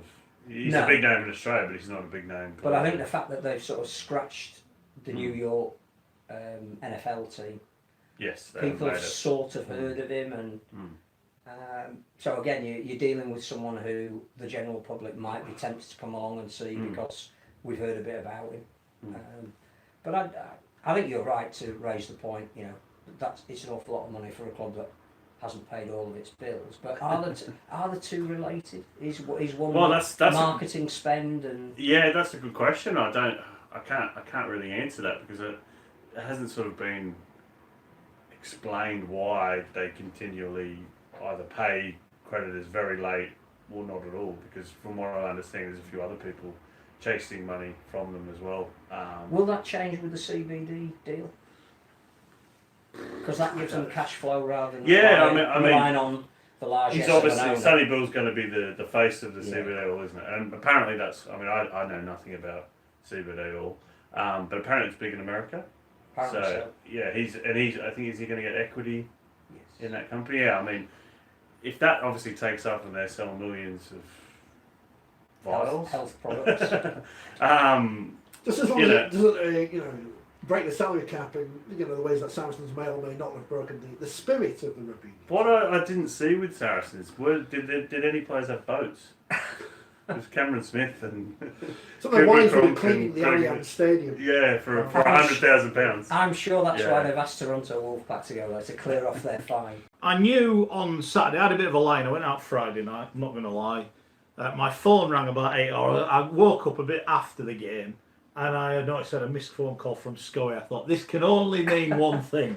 They've lost! And Great Britain, I said England, Great Britain lost Scully. What the hell? We'll start off on Saturday. What the hell went wrong on Saturday? Why?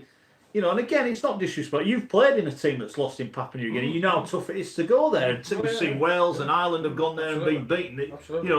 They are no mugs on home soil, but to lose by that margin is not acceptable. I agree totally, and I say I know exactly what it is because I was part of the first team that As I lost to Papua New Guinea in a test match from a Great Britain's point of view, and I've said before, and I'll say it again, it was my fault.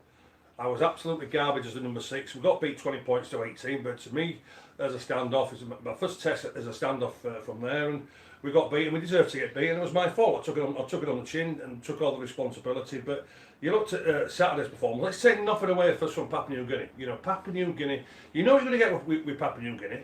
They're going to be like missiles themselves and defence. Have no respect for the body. They're going to play for the full 80 minutes. From a creativity point of view, they make their own look. You know, at times you think, well, you know, that doesn't look quality. You look at the players, and no disrespect to the players who they're playing for in the likes of Doncaster, no disrespect to Doncaster, no disrespect to Featherstone, no disrespect to Barrow. But one thing what them players do is simple.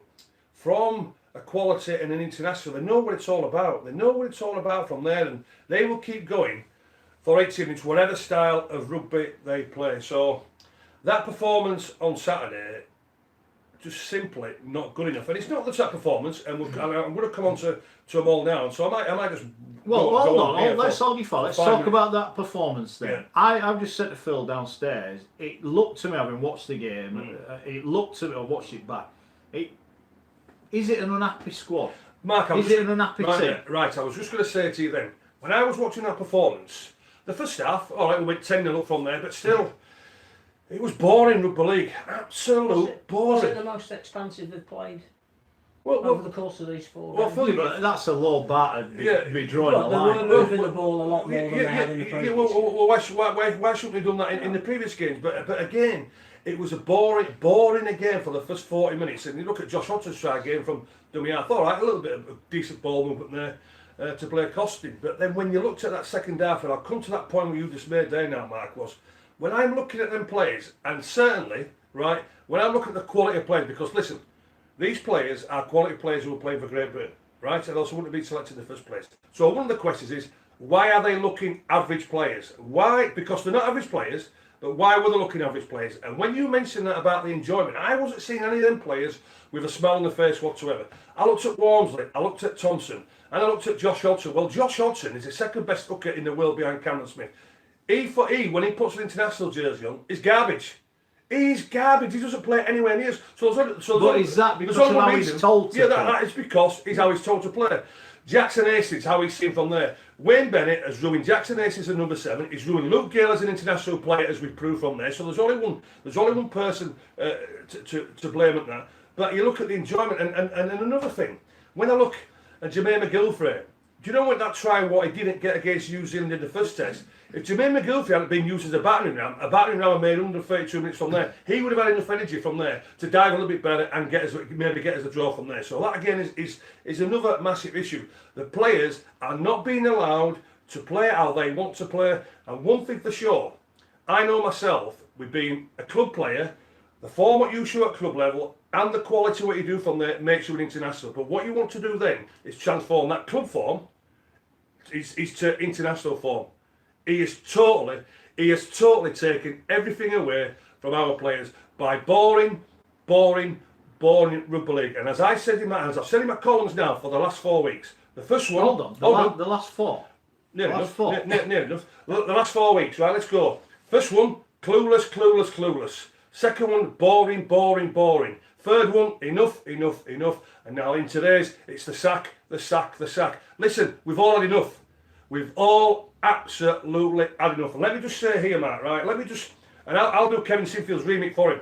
Well, hold on a second. I mean, let's. One question about. Let's get Saturday's game out of the way first. How much of a blow was losing James Graham in the first tackle? Mate, not all. James Graham, he's not a loose forward. He's had no impact whatsoever. No impact at all. The impact that has on the rest of the bench to play 80 minutes when that hasn't been the plan? Not really. I mean, Alex Walmsley hasn't looked like the Alex Walmsley that's played all year for St Helens. Is that too many minutes at international level? Well, it should be because they're all full time, aren't they? And from there, because there's only one player who's coming back off this tour, right, with any sort of reputation for me that is there. And do you know what? He didn't even play on Saturday. That's Darryl Clark. He didn't even play on Saturday. It's Darryl Clark, and how he was picking Hodgson above Clarkey. I just don't get it. I just do not. I Is just do the not problem, buy into it is the at all. problem, and I've said this again. I've said this to Phil. I mean, I've gone on social media. I think Bennett's yesterday's man. I think his time has been and gone. Yeah, He's been yeah. a great coach. No one's saying he hasn't. Absolutely. He's been probably was the best coach in the Good. world. May still be. Yeah. Have been the best coach in the world. But we need. The comment when he first got the job, and he said, "There's no good back rowers in England." That was pretty much his word. There's no good back row. We ain't got enough good back rowers. I think actually we've got quite a lot of decent back rowers. I'm sure if you actually coached them and whatever, it would improve. And that said to me, wrong man for the job. The squad that he's picked, the wrong squad. Now whether you're going down this England, and again, the RFL. Have they gone for the cheap option by saying, "Oh, Wayne, we'll bung you an extra 20 grand. Will you just do this Great Britain thing for us while you're here? It's in your back garden. It don't matter." And I think it's something that we said last week on here, that the whole identity of the Lions has not been thought through. No, it hasn't. Which isn't the coach's fault. The coach's remit is still to win the World Cup with England in 2021. Yeah. So he's used So is that why we remit. should have had a new coach? Yeah. If you were going to take... I think that there's two issues here. One is why they're playing so poorly. Yeah. And I defer to my good friend here because he's played. It's very hard for me to argue with anything he's saying because he's played at international. Yeah, but I'm not being rude, Phil. Anyone in the world could see the squad when he picked it was the wrong squad. We all I knew think that. the concept about bringing back the Lions has been really badly handled. It has. It's been badly handled. And for it to work, you've got to be putting money into Scotland, Wales and Ireland as entities in themselves to make the Lions can I make meaningful. an observation? If the RFL want to make some money out of the Lions, which clearly is one of the reasons I think it was brought back, then you've got to invest some money to buy Scotland, Wales and Ireland. And that doesn't include making all the people redundant that are building the game up in those areas. Exactly. That is the biggest downfall. Now, it's been a bit Mike Bassett. Someone said, Bilko said to me, "I'm surprised Benson and Edges won't play," because I said it's been written on the back of a fag packet, and that is how it's come across. Sadly, it hasn't come across in the right manner. I think when the squad was originally selected, and everybody said it's unbalanced. The problem isn't that it's necessarily unbalanced. It's you're only taking 24 players. Yeah. For a month away. Yeah. In the southern hemisphere. Yeah. But it's going to be tough. The likelihood is the injuries you're going to get are in the positions where you're not taking enough players. So you really should be taking 30. Yeah. I agree. But it's a cost-cutting measure. I agree. Right, when we look at this Wayne Bennett scenario for the Great Britain, you know what Wayne Bennett should have done, right? If we are looking now for him as England coach, to be honest with you now, he should be sacked anyway. He should be anywhere near our national side. It's as plain simple as that. He should be sacked after what's happened in the last 4 weeks. It's there, but let's just say from the Great Britain's point of view, they should have just said, Wayne Bennett. But he won't do anyway because he's a proud man, I guess. But Wayne Bennett should have said, "No, I'm not interested in the Great Britain job. All I'm going to do, I'm going to take a back seat here, and as I'm doing, right, I'm going to plan, and I'm planning for England. All right, then, he'd have got away with that, right?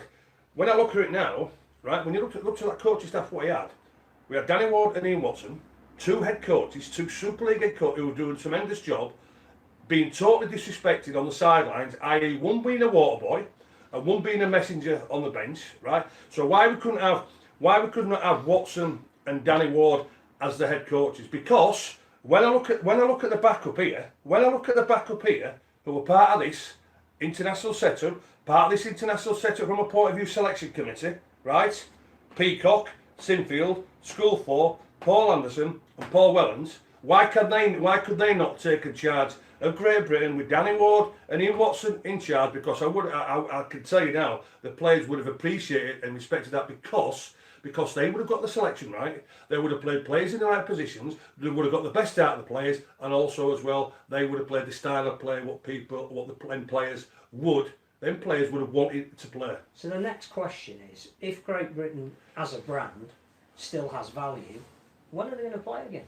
Well, when are they going to play again, and when are the teams that make up Great Britain going to play again? And that's the problem. What do we want to get out of Great Britain when they do play again? Because we've seen a tour where clearly the Aussies didn't want to play, who in some ways have been justified because the crowds haven't been great. But I'm not being rude, is that because England have played New Zealand however many million times in the last, because the calendar is rubbish. Yeah. I'm not being rude now. If you said to the public now, well, we're not playing New Zealand, we're going to play Tonga. Yeah. Oh, we're going to Papua New Guinea going to come and play, and we're going to give them a good hiding because they beat us when Yeah. Great Britain went there. So we owe them one, and we're going to hammer them when they come here. And this is what I mean. And this is, you know, people saying, oh, it's a strong Southern Hemisphere game.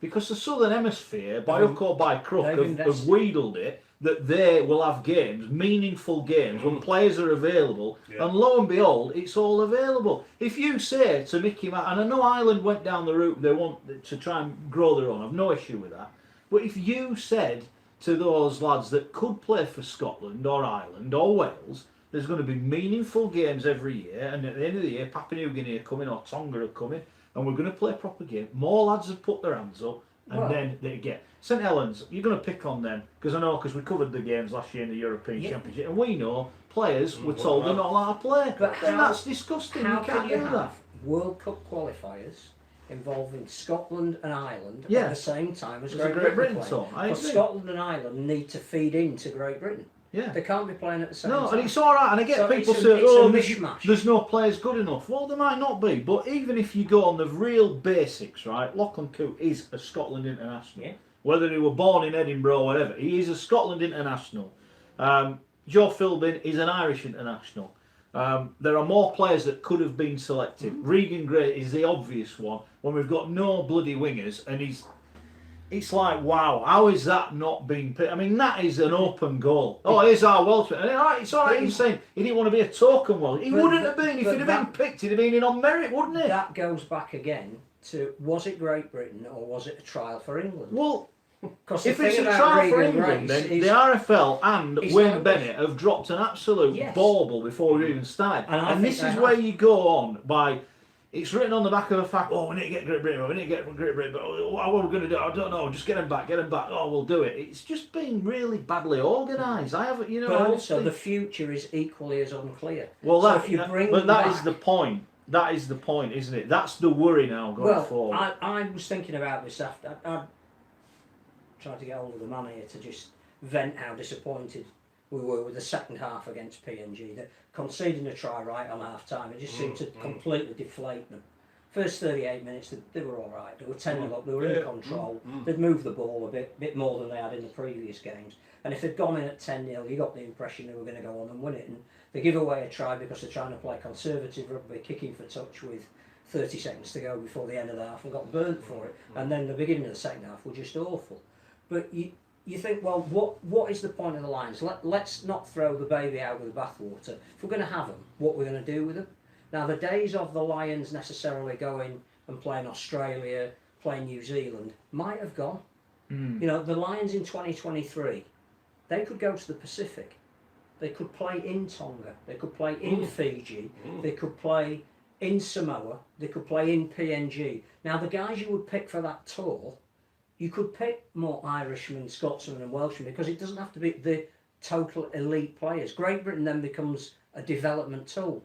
You do that in 2023, you announce it now. So you're saying to Ronan Michael, who's just been signed on for Huddersfield, who's come from an Irish club side, he's only been playing the game for 2.5 years, clearly has potential, there's talent out there that we need to mine. 2023, there's a very good chance you might be on a Lions tour. It doesn't matter that you're not in the top 24 players by then. There is a place for you on that tour. But we're also playing in the Pacific. So you won't be coming up against New Zealand, the leading nation in the world, or Australia. You then say, well, what we're going to do in 2027? Because if the Lions become a touring outfit every 4 years, and then you build in a system whereby England, Scotland, Ireland, Wales players are being selected over the previous 3 years, then you say, well, maybe we'll go to the Americas. Maybe we'll play Jamaica, Canada, America, possibly Chile if they've got Colombia. And what it becomes is an experience, a life experience, and a chance to give something into new areas. And the Lions then have meaning. Well, can you imagine? You know, Tyrone McCarthy was one of the best players for Ireland in this World Cup qualifier. He wouldn't have looked out of place playing in a Great Britain shirt. He's played well in Super League. He might have played for Wayne Bennett. But you might not have played against New Zealand or Australia. It might have been going to play against America. Yeah. That he would have got. And I get your point, because you imagine when Rugby Union went, we'll have the World Cup in Japan. And someone will have gone, you what? They don't even play rugby in Japan. No, we're going to go there. And what have Japan done? They've spent money, they've had big name players there. They've got it going, and they put on a good World Cup. You know, they've But got I a good think- World Cup and competed in a World Cup. I think, again, divorcing the performance, which is your sphere of knowledge and influence, to where do we go from here, I think there has to be a realisation that what's happened in the Southern Hemisphere has brought on nations like PNG. That was the best selection of players they've ever picked, because it had within it some NRL and some Super League players. But that's partly because PNG Hunters now play in the Queensland division. Yeah. Fiji, who beat PNG by 2 points the week before, have got more players playing in the NRL than ever before, but they're going to have a team in the New South Yeah. Wales competition. New Zealand... Well, does that all right then? So in that respect, New then, Zealand, who now in over that 10 years respect, are then, number... Well, exactly, Phil. With that respect, So what are what we should leave doing- our Super League then? But what are we doing in the well, Northern wait, Hemisphere? well, do what you're saying then. We should have a Dublin or Ireland in I'm League One saying or we a need to Championship. think about exactly what it is we want from this sport. And one of the things that's emerged is that Wayne Bennett has said there wasn't enough preparation for this tour because we didn't have a mid-season international. Now, but we should have a mid-season international. They have, all these Pacific nations have improved by having Well, a this is something that mid-season. we've mentioned before. But Then. we've Do now- we need to replicate the Yes. exact Yes. format of If we're NRL? serious about And improving say, right, well, when you're doing your international... state of, and this is where maybe Yes. Australia have been, well, we'll play our state of origin while you trot around playing. Well, that but rugby. you can do that, that's but, fine. But, yeah, do we then have 3 weekends where we can say, Well, you know? we're now being told, or we're hearing on the grapevine, that the RFL want a mid-season international yeah, this year coming Yeah. up on the 21st of June. yeah, There's already fixtures out. Yeah. How is that going to well, work? is the problem, I mean, is this another downside of the split? Because Yes. now you're going to get the RFL wanting things off Super Yes. League that Super League aren't prepared to give. So we go back a level before we go carry on with it with in-depth breakdown of what's gone Yeah. wrong. Do we have to have, as I said, we replicate the NRL, and does that mean we have to have 16 Well, teams or whatever and do it as they do, or I 18 think teams that and do it as they do? we have a domestic structure at the moment that mitigates against being successful at international level. So somebody needs to sit down and say, how many games do we want to play? How many international windows do we want? How important is it for every club that the international game is given the profile it deserves and we play enough matches to catch up with? At the moment, you know, the new world rankings have come out and England have dropped to third. It won't be long before they drop behind Tonga because they're not playing enough games of quality. Yeah. Now, you don't just suddenly decide, well, we'll play France away every year. You've got to say, well, how are we going to improve Scotland, Wales and Ireland? And it might be that for all this talk of Ottawa coming in League One, what we actually need is some significant investment in Ireland to find 13 more Ronan Michaels. And they're there. It's just, you might have to invest a couple of $100,000 in development offices, rugby union and you in might have to Ireland put a team is in strong League One. because lads that play rugby union know they can earn a good living playing rugby union. If you offer them the same option in rugby league, Yeah. they might have some guys say, I'd rather play rugby, and you would build it up. So again, it's not a structure. There It's is no down to- structure in anything. There is nothing in the Northern Hemisphere at the moment that is promoting international rugby league, No. and that has been cruelly exposed by this tour because I hadn't realised till we saw. So I think the thing about Tonga was they beat us. That's fine. I honestly didn't think they could beat Australia the following week. The fact that they did, and they brought in 3 or 4 different NRL players who hadn't played in the first set, they're now getting some depth and real quality. PNG Fiji was a fantastic game last week, and then PNG took that form back to Port Moresby and beat an admittedly poor Great Britain, but they are improving. They are clearly improving. And from an international perspective, and the fact that we've got a World Cup here in 2021, that's good. You know, we now have 3 or 4 teams that have a genuine case for saying they could be a team that makes the semi-final of the World Cup. That's great, but what are we doing in the Northern Hemisphere? Cool. You know, if Sonny Bill plays for Samoa in the next World Cup, if he does, if he's good enough and he gets selected, they're going to get better. Yeah, exactly. What are we doing? And all Right. this tour has done has exposed how far behind we're falling.